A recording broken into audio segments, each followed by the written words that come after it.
السلام علیکم دوستو، کیسے ہو آپ سب؟ میں ہوں عریج اور آپ ہیں اس وقت میرے یوٹیوب چینل عریشہ ناولز پہ۔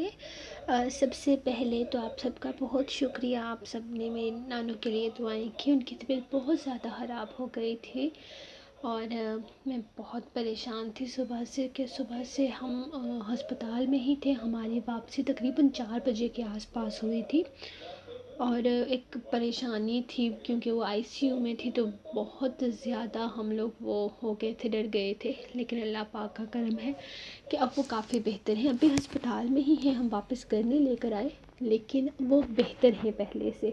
تو پلیز آپ لوگ اپنی دعائیں کرتے رہیں۔ باقی جن لوگ کہتے ہیں کہ ہمیں ایپیسوڈ نہیں ملتی، نوٹیفیکیشن نہیں ملتی، ہم فیس بک سے سیدھا آ کر پڑھتے ہیں، ہمارا اکاؤنٹ نہیں ہے، تو گائز میں نے آپ کو بتایا تھا کہ میں کبھی جنونیت کی لنک شاید میں نے چند پہلی قسطوں کی تھی، اس کے بعد میں نے نہیں کی۔ پتہ ہے میں بھول جاتی ہوں کرنا تو میری یادداشت بڑی کمزور ہے، میں بھول جاتی ہوں، لیکن اور پھر چلے میں اب کوشش کروں گی جب جنونیت ناول کچھ دن میں ہو سکتا ہے 1 ویک میں ہم فیس بک پر سٹارٹ کر دیں، تو تب سے انشاءاللہ میں ڈیلی وائز دینے کی کوشش کروں گی، ساتھ میں لنک پچھلی قسط کا بھی اگلے کا بھی، تو آپ کے لیے آسانی رہے گی۔ تو آج ہم ریڈ کرنے جا رہے ہیں ناول جنونیت کی 39 ایپیسوڈ، تو چلیے سٹارٹ کرتے ہیں۔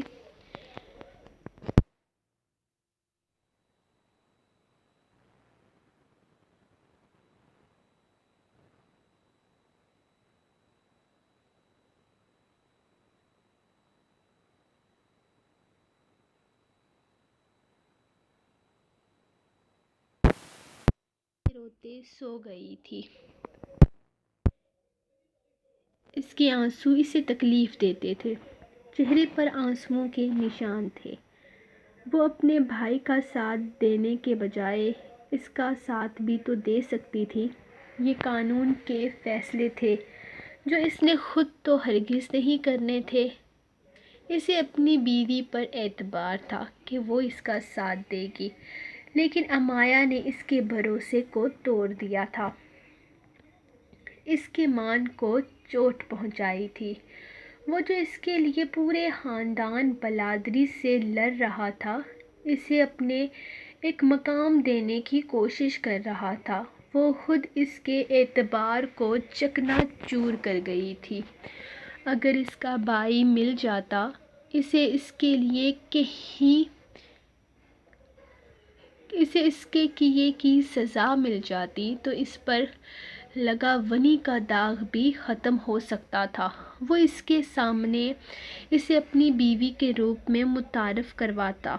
اس نے دادا جان کے سامنے اس کے ولیمے کی بات کی تھی، جس پر دادا جان نے بڑی سنگ دلی کا مظاہرہ کرتے ہوئے اس سے کہا تھا کہ جس دن ان کے پوتے کا قاتل مل جائے گا، اس دن اسے اس خاندان کی بہو تسلیم کر لیں گے۔ وہ اسے ایک مقام دینا چاہتا تھا، خاندان بلادری میں اس کا ایک رتبہ بنانا چاہتا تھا، اسے سب کی نظروں میں معتبر کرنا چاہتا تھا۔ لیکن امایا نے اپنے بھائی کی خاطر اس کے ساتھ جھوٹ بولا تھا۔ وہ اس کے لیے اتنا ہی بے اعتماد تھا کہ اسے لگتا تھا کہ وہ اس کا قتل کر دے گا، وہ اسے جان سے مار ڈالے گا، جبکہ اس کا ارادہ تو اسے گرفتار کرنے کے بعد اسے کم سے کم سزا دلوانے کا تھا۔ وہ جو بھی تھا، جیسا بھی تھا، امایا کے لیے بہت عزیز تھا۔ ذریعہ اس کے ساتھ کچھ بھی برا نہیں کرنے والا تھا، بس اپنے بھائی کی خاطر امایا نے اس کی محبت کو بے مول کر گئی تھی، اور اس چیز کے لیے وہ اس کو معاف کرنے کے لیے تیار نہیں تھا۔ اس نے ذرا سی حرکت کی تو امایا کی آنکھ بھی کھل گئی تھی۔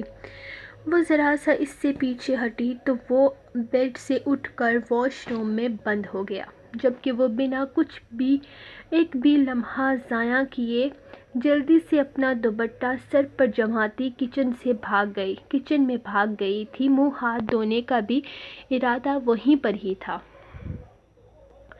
وہ اب تانیہ کو موقع نہیں دے سکتی تھی اپنی گرستی برباد کرنے کا۔ کل رات تانیہ کا اس کے کمرے میں آنا اور پھر زریام کے کپڑوں کو ہاتھ لگانا اسے بالکل اچھا نہ لگا تھا۔ وہ بے شک زریام پر اپنا کوئی حق نہیں جتاتی تھی، لیکن یہ چیز اسے پسند بھی نہیں تھی کہ کوئی اس کے شوہر کی کسی چیز کو ہاتھ لگائے۔ صبح ہی اس کا موڈ بنا تھا۔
وہ اس کا ہاتھ تھامے اسے اپنے ساتھ لاسٹ ایئر میں کی طرف لے کر جا رہی تھی۔ وہ کسی سے مدد لینے میں کافی زیادہ کنفیوز ہو رہی تھی کیونکہ اسے کبھی کسی کی مدد کی ضرورت نہ پڑی تھی۔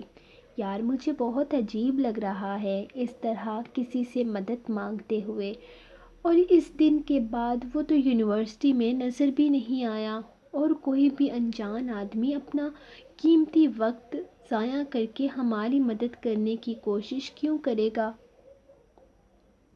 وہ تو پریشانی سے بس اس کے ساتھ ساتھ چل رہی تھی۔ سر نے آج ان کو بہت ہی مشکل اسائنمنٹ دے دی تھی جو وہ حل نہیں کر پا رہی تھی۔ ایسے میں کسی کی مدد کی ضرورت تھی۔ یار وہ بہت اچھا لڑکا ہے اور وہ ہماری مدد ضرور کرے گا، تم دیکھ لینا، وہ اس سب کی مدد کرتا ہے۔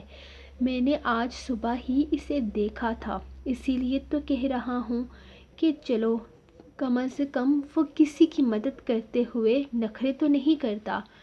وہ اس کا ہاتھ تھامے اسے لاسٹ ایئر میں لے آئی تھی جہاں وہ اگلی کرسی پر بیٹھا کوئی کام کر رہا تھا۔ السلام علیکم ساگر، کیا آپ ہماری تھوڑی سی مدد کر سکتے ہیں اس اسائنمنٹ کو کمپلیٹ کرنے میں؟ یہ لاسٹ ٹاپک ہمیں بالکل بھی سمجھ میں نہیں آ رہا۔ وعلیکم السلام، جی مجھے دیکھنا ہوگا، فی الحال تو میں اپنا یہ ضروری کام کر رہا ہوں، میں کچھ دیر میں آپ کو کر دیتا ہوں، وہ بنا انکار کیے بولا۔ تو وہ دونوں ہی ایک دوسرے کو دیکھنے لگے۔ اس دن کی طرح آج اس نے چہرے پر نقاب نہیں کیا ہوا تھا، لیکن وہ پہچان چکا تھا کہ یہ وہی لڑکی ہے۔ وہ دونوں اس کا شکریہ ادا کرتے ہوئے واپس چلی گئی تھی۔ افشین کو یقین ہی نہیں آ رہا تھا کہ ایک ہی بار کہنے پر وہ اس کی مدد کو تیار ہو گیا تھا۔ وہ سچ میں بہت اچھا انسان تھا۔ اشفین نے دل سے اس بات کو قبول کیا تھا۔ اس کی آنکھ کھلی تو اس نے اپنے آپ کو ایک بند کمرے میں پایا۔ وہ کہاں پر تھی؟ اسے یہاں کون لے کر آیا تھا؟ وہ نہیں جانتی تھی۔ رات کو تو اپنے کمرے میں ہی سوئی تھی۔ کل اچھی خاصی تھکاوٹ کی وجہ سے وہ کمرے میں پہنچتے ہی سو گئی، کیونکہ اسے صبح صبح اٹھ کر ولیمے کی تیاری کرنی تھی۔ وہ تو بہت زیادہ ایکسائٹڈ ہو رہی تھی اس بات کو لے کر کہ کل دیشم صرف اس کی بھابھی ہوگی اور وہ کسی کو بھی اس کو دلہن کے روپ میں نہیں دیکھنے دے گی، بلکہ سب کو کمرے سے نکال دے گی۔ اسی خوشی میں وہ جلدی سو گئی تھی۔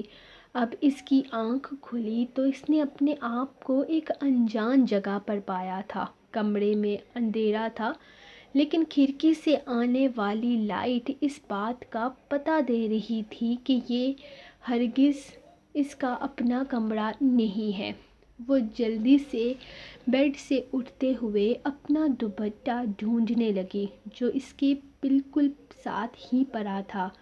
وہ کمرے کے دروازے تک آئی اور ان لاک کرنے کی کوشش کی۔ اس وقت گھبراہٹ سے اس کی جان جا رہی تھی، پھر بھی وہ اپنی پوری ہمت دکھانے کی کوشش کر رہی تھی۔ دروازہ باہر سے بند تھا۔ اس نے زور زور سے دروازے کو بجانا شروع کر دیا۔ اس کا دل گھبرا رہا تھا۔ کیا وہ اغوا ہو چکی تھی؟ اگر کسی نے اسے اغوا کر لیا تو؟ نہیں، ایسا نہیں ہو سکتا۔ وہ کوئی عام لڑکی تھوڑی تھی، وہ تو خداش کاظمی کی بہن تھی۔ کسی کے باپ میں اتنی ہمت نہیں کہ خداش کاظمی کی بہن پر گندی نگاہ ڈال سکے۔ اس نے خود کو ریلیکس کرتے ہوئے دروازہ بجانا شروع کر دیا۔ اس کا انداز شدت سے بھرپور تھا، جبکہ باہر وہ دونوں میچ دیکھ رہے تھے۔ یہ شام اس کی ساری چیخ و پکار کو مکمل نظر انداز کر رہا تھا، لیکن بہت کوشش کے باوجود بھی سیام اس چیخ و پکار کو اگنور نہیں کر پا رہا تھا۔ آنے والا وقت اسے خوف زدہ کر رہا تھا، جبکہ یہ شام کو جیسے کسی چیز کی پرواہ ہی نہیں تھی۔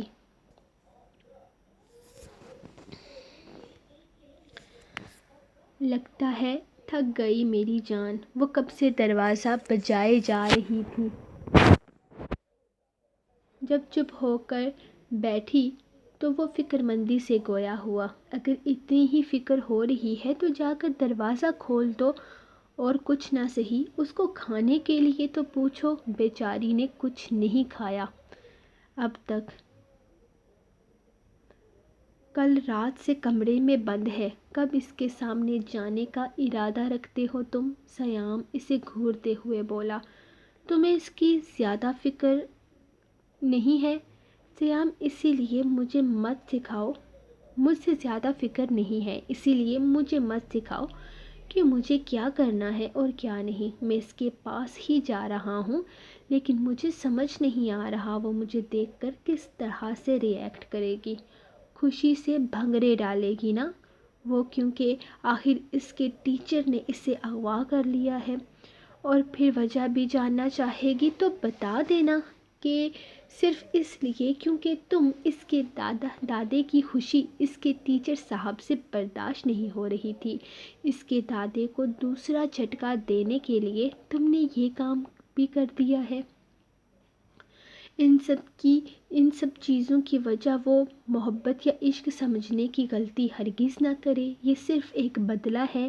یہ شام احمر اپنے باپ کے انتقام کے لیے یہ سب کچھ کر رہا ہے۔ وہ جلا بھنا بیٹھا تھا، بولنے پر آیا تو پھر بولتا ہی چلا گیا، یہ دیکھے بنا کہ سامنے والے کے چہرے پر اس کی باتوں سے کس طرح کے تاثرات آ رہے ہیں۔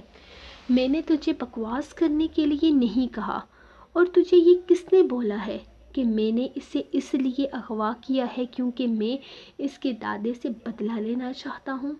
ہاں، یہ سچ ہے کہ کل رات میں نے اس کو اسی مقصد سے اغوا کیا، لیکن تو نے یہ کیسے کہہ دیا کہ میں اس سے محبت نہیں کرتا یا وہ میری محبت کو سمجھنے کی کوشش نہ کرے؟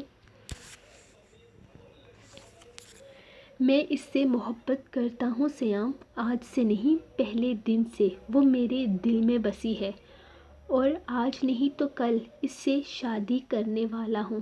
خیر، حرم ہی وہ لڑکی ہوگی جو میری زندگی میں شامل ہوگی، اور میں تجھے یہ بات پہلے بھی بتا چکا ہوں کہ بے شک وہ راحت کاظمی کی بیٹی ہے، لیکن اس کو میں اپنے بدلے کے لیے استعمال ہرگز نہیں کروں گا۔ یہ تو میں جانتا ہوں کہ وہ لوگ اسے کبھی میرا نہیں ہونے دیں گے، اسی لیے میں نے یہ قدم اٹھایا۔ میں یہاں سے جانے سے پہلے اسے اپنا بناؤں گا۔ میں تو ویسے بھی یہاں سے چلا جاؤں گا، سوچا جانے سے پہلے حرم کو اپنے ساتھ لے جاتا ہوں۔ وہ جاتے جاتے راحت کاظمی اور اس کے باپ کو ایک ایسی سزا دے کر جاؤں گا جسے وہ کبھی بھول نہیں پائیں گے۔ جو راحت کاظمی نے بدنامی میری ماں کے نام کی تھی، وہی بدنامی اب اس کو ملے گی۔ اس نے میری ماں کا کردار مشکوک کیا تھا، اب ساری دنیا کو وہ اپنی بدنامی کی صفائیاں دیتا پھرے گا، اور اس بڈھے کو میں نے واپس ہسپتال پہنچا دیا ہے۔ حرم کو حویلی سے غائب کر کے میں نے سب سے پہلے اسی کو فون کیا تھا، اسے بتایا تھا جا کر دیکھو تمہاری پوتی کمرے میں ہے ہی نہیں، ہے یا نہیں ہے، اور تم پرسکون نیند سو رہے ہو۔ میں نے اس سے کہا کہ حرم کو میں نے اس لیے اغوا کیا تاکہ میں اپنی ماں کا انتقام لے سکوں۔ یہ بات سن کر دادے نے پھر سے اپنا دل پکڑ لیا۔ میں نے اس سے کہا کہ تمہارے سارے کالے کارناموں کا انجام حرم بھگتے گی، وہ تمہارے حساب دے گی۔ حرم میرے دل کی دھڑکن ہے، میں اسے کوئی نقصان نہیں پہنچا سکتا، اسے تو میں شہزادی کی طرح رکھوں گا، لیکن راحت اور اس کا باپ حرم کی شکل دیکھنے کو بھی ترس جائیں گے، اور یہاں سے جانے سے پہلے میں حرم سے نکاح کروں گا، اور نکاح کے بعد آخری تیر کمان سے چھوڑ دوں گا۔ وہ کچھ اور بھی کرنے والا تھا، اس کے ارادے بہت خطرناک تھے، اور سیام اب مزید اس سے نہ پوچھ سکا کہ وہ کیا کرنا چاہتا ہے، وہ اسے سمجھا نہیں سکتا تھا۔ اس نے کہا تھا کہ حرم کی محبت کی خاطر سب کچھ چھوڑ دو، اسے اپنے بدلے کی پیٹ نہ چراؤ، اور اس نے کہا تھا کہ حرم کو کوئی نقصان نہیں ہوگا۔ وہ اپنی محبت کو کسی قیمت پر چھوڑنے کو تیار نہیں تھا، لیکن وہ کہاں جانتا تھا کہ حرم کو اغوا کر لے گا اور زبردستی اس سے نکاح کے بارے میں سوچے گا، اور اس کے بعد وہ آخری کون سا تیر کمان سے چھوڑنے والا تھا۔ اس نے کمرے کو آہستہ سے ان لاک کیا تو اسے بیڈ کے ساتھ گھٹنوں میں سر دیے پایا۔ اس نے فوراً نگاہیں اٹھا کر دروازے کی طرف دیکھا تھا۔ اپنے سامنے یہ شام کو دیکھ وہ خود بھی حیران رہ گئی تھی، لیکن پھر اپنی حیرانگی کو نظر انداز کرتے ہوئے جلدی سے اٹھ کر اس کے پاس آئی۔ سر اچھا ہوا آپ یہاں آ گئے۔ پتہ نہیں کس نے مجھے یہاں قید کر دیا ہے۔ مجھے یہاں سے لے چلیں پلیز، مجھے بہت ڈر لگ رہا ہے۔ وہ بری طرح سے روتے ہوئے اس کے دونوں ہاتھوں کو تھام چکی تھی، جبکہ سیام دروازہ کھلنے پر اس کے پیچھے آیا تھا۔ اسے دیکھ کر پریشان ہو گیا۔ اب یہ شام کیا کرنے والا تھا؟ سر آپ یہاں کیسے؟ مجھے کس نے کڈنیپ کیا؟ وہ ڈرتے ہوئے پوچھ رہی تھی۔ وہ نہیں چاہتی تھی کہ اس کے ذہن میں اپنے ٹیچرز کے خلاف کوئی بھی الٹی سیدھی سوچ آئے۔ تمہیں یہاں میں لے کر آیا ہوں حرم، تمہیں ڈرنے یا پریشان ہونے کی ضرورت نہیں ہے۔ میں تمہیں چھوٹے سے کام کے لیے یہاں لایا ہوں، پھر تمہیں تمہارے دادا جان سے ملوانے لے چلوں گا۔ وہ اسے سمجھاتے ہوئے بول رہا تھا۔ کیسا کام؟ اور آپ مجھے اس طرح آدھی رات کو یہاں کیوں اٹھا کر لائے ہیں؟ اس کے لفظ اٹکنے لگے تھے۔ تھوڑی دیر میں مولوی صاحب آنے والے ہوں گے اور اس سے پہلے اس سے بات کر لو، ورنہ ہمیں کسی بھی طرح کی مصیبت کا سامنا کرنا پڑ سکتا ہے۔ وہ اسے سمجھانے والے انداز میں بول رہا تھا، جبکہ وہ عجیب نظروں سے انہیں دیکھ رہی تھی۔ حرم ہم تھوڑی دیر میں گھر چلتے ہیں، لیکن گھر چلنے سے پہلے ایک چھوٹا سا کام کرنا ہے تمہیں، بس کچھ پیپرز سائن کرنے ہیں، پھر ہم گھر چلیں گے۔ کوئی بھی مولوی صاحب تم سے نکاح کے لیے رضامندی پوچھیں گے اور تمہیں صرف اپنی رضامندی دیتے ہوئے قبول ہے کہنا ہے، پھر پیپرز پر سائن کرنا ہے اور میں تمہیں سیدھا تمہاری حویلی لے چلوں گا۔ وہ اسے بالکل کسی چھوٹے بچے کی طرح بہلا رہا تھا کہ کیا مطلب ہے آپ کا؟ میرا نکاح؟ کیوں ہوگا میرا نکاح؟ اور کس کے ساتھ؟ میرے ساتھ ہوگا تمہارا نکاح، کیونکہ میں کہہ رہا ہوں۔ مزید کوئی بحث نہیں۔ اس کا انداز ہنوز ویسا ہی تھا۔ اور اگر میں انکار کر دوں تو؟ وہ اسے دیکھتے ہوئے بولی تو یہ شام کے چہرے پر ایک سایہ سا لہرایا۔ تو پھر میں زبردستی کروں گا، اور اگر تم تب بھی نہیں مانی تو مجھے کوئی فرق نہیں پڑتا کہ نکاح ہوتا ہے یا نہیں، لیکن تم ساری زندگی میرے پاس رہو گی، اپنے خاندان سے دور۔ یہ بات یاد رکھنا، اگر تم اپنے گھر واپس جانا چاہتی ہو تو شرافت سے مولوی صاحب کے سامنے نکاح کو قبول کر لینا، کسی طرح کی چوں چرا کیے بغیر، ورنہ شکل دیکھنے کے لیے ترس جاؤ گی اس خاندان کے لوگوں کی۔ وہ اپنی بات مکمل کرتا وہاں سے جا چکا تھا، جبکہ حرم تو جیسے سکتے میں آ چکی تھی۔ سو گائز، یہ رہی آپ لوگوں کی آج کی ایپیسوڈ۔ Am really sorry. اصل میں کل رات وہ جب پتہ چلا نا کہ نانی بیمار ہیں تو تقریباً ساری رات جاگتے ہوئے گزر گئی، اور پھر دن میں بھی ہم اسپتال میں ہی رہے، تو بالکل سونے کا ٹائم نہیں ملا۔ تو ابھی میں ریکارڈنگ کر رہی ہوں، ساتھ ساتھ میری آنکھیں بند ہو رہی تھی، میں نے بڑی مشکل سے ریکارڈنگ کی ہے۔ تو انشاءاللہ میں ملوں گی آپ کو نیکسٹ ایپیسوڈ کے ساتھ۔ تب تک لیے اپنی رائٹر کو دعاؤں میں یاد رکھیے گا، اور پلیز میری نانی کے لیے بہت ساری دعائیں کیجیے گا۔ کل ملتے ہیں، تب تک کے لیے اجازت، اللہ حافظ۔